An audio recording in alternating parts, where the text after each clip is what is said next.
बिस्मिल्लाहिर्रहमानिर्रहीम, अस्सलाम वालेकुम। हम अपने मस्कुलोस्केलेटल सिस्टम के टॉपिक्स को लेके चल रहे हैं और पिछली दफा हमने एक इंपॉर्टेंट टॉपिक को डिस्कस किया।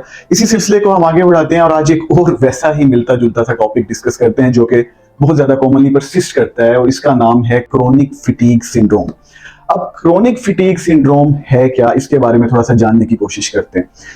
एक्चुअली इसमें हमारे पास पेशेंट्स कुछ इस तरह से आते हैं कि वो हमें बताते हैं कि एक दफा हमने एक भारा काम किया आज से 2-3-4 महीने पहले, उसके बाद से हमारे जिस्म में टूट फूट और थकावट स्टार्ट होगी और वो अभी तक परसिस्ट कर रही है और हम ठीक नहीं हो पा रहे हैं। हम थोड़ा सा चलते हैं तो हमारा जिस्म दुखने लगता है, हमें कमजोरी महसूस होती है, हमें थकावट महसूस होती है। थोड़ा सा भारी काम कर लेने से, चलने फिरने से या इवन नॉर्मल एक्टिविटीज करने से भी हम प्रॉब्लम में आ जाते हैं। So this is the chronic fatigue syndrome.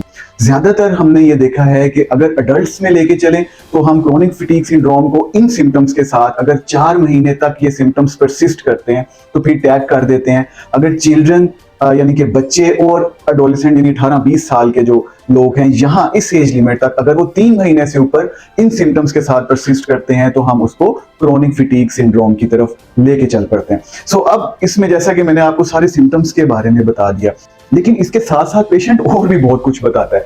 जैसा कि वो कह सकता है कि मुझे सर में दर्द रहता है, मेरी याददाश्त भी कम हो रही है, मुझे रातों को नींद भी नहीं आती और मेरे पट्टे भी अकड़ जाते हैं। और ये ज्यादातर अलामतें रात को रूनुमा होती हैं। दिन में भी पेशेंट सारा दिन बेड पे ही लेटा रहता है, लेथार्जिक रहता है और रात को ये सिम्टम्स एग्जैजरेट कर जाते हैं। ये भी बिल्कुल फाइब्रोमियल्जिया की तरह जो है साइकोलॉजिकल ज्यादा प्रॉब्लम होता है इन केस अगर ऐसे सिम्टम्स परसिस्ट करते हैं।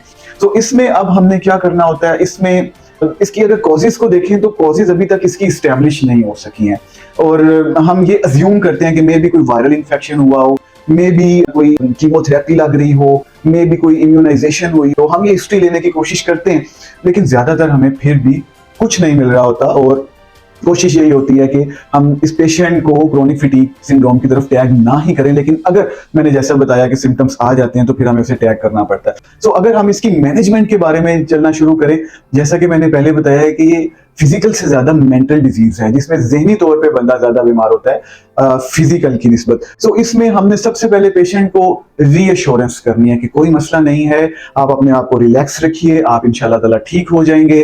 थोड़ा सा टाइम लगेगा। साथ में हम उसकी सीबीटी करवाते हैं जैसा हमने फाइब्रोमियल्जिया में डिस्कस किया था। इसके साथ हम उसकी ग्रेडेड एक्सरसाइजेज बिल्कुल वैसे ही जैसे हम फाइब्रोमियल्जिया में करवाते हैं। थोड़ा सा एक्सरसाइज का ड्यूरेशन बढ़ा के 20 मिनट्स तक हम एक्सरसाइज को लेके जाते हैं। इसमें एक और भी जरूरी चीज को हम ऐड कर देते हैं जो कि है रेगुलर लिमिटेड रेस्ट पीरियड्स। इसमें हम पेशेंट को ये कहते हैं कि अच्छा आपने 1 घंटा काम कर लिया, उसके बाद आप 10 मिनट रेस्ट कर लें और फिर से दोबारा अपने काम की तरफ आए। और इसी तरह से हम काम के ड्यूरेशन को बढ़ाते रहते हैं और रेस्ट के ड्यूरेशन को थोड़ा सा कम करते रहते हैं और कोशिश करते हैं कि पेशेंट नॉर्मल लाइफ की तरफ आना शुरू हो जाए। सबसे जरूरी इसमें होता है कि पेशेंट को समझाना होता है कि कॉफी, टी, स्मोकिंग, क्योंकि जब फटीग रहता है बंदा तो वो ज्यादा कॉफी की तरफ जाता है, चाय की तरफ जाता है, स्मोकर स्मोकिंग की तरफ जाता है और सबसे ज्यादा मेंटल इसमें स्ट्रेस भी आता है। तो ये चीजें जरूरत से ज्यादा पेशेंट बढ़ा देता है। हम ट्राई करते हैं कि उसे इन चीजों को बिल्कुल बंद करने की कोशिश करें और पेशेंट को नॉर्मल करके उसकी रेगुलर लाइफ की तरफ लेके आए।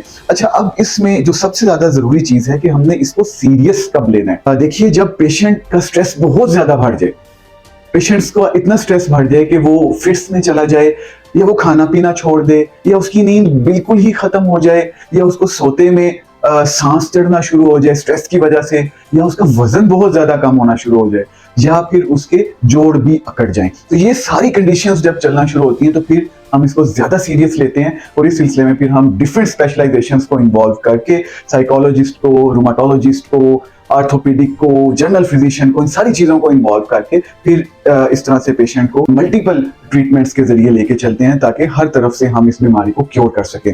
आमतौर पे ये इतनी सीरियस नहीं होती लेकिन ये बहुत ज्यादा सीरियस हो सकती है अगर इसको प्रॉपर्ली ट्रीट ना किया जाए और जो सिम्टम्स मैंने बताए हैं अगर वो परसिस्ट करें तो फिर ये सीरियस है। So be aware of this disease which is chronic fatigue syndrome.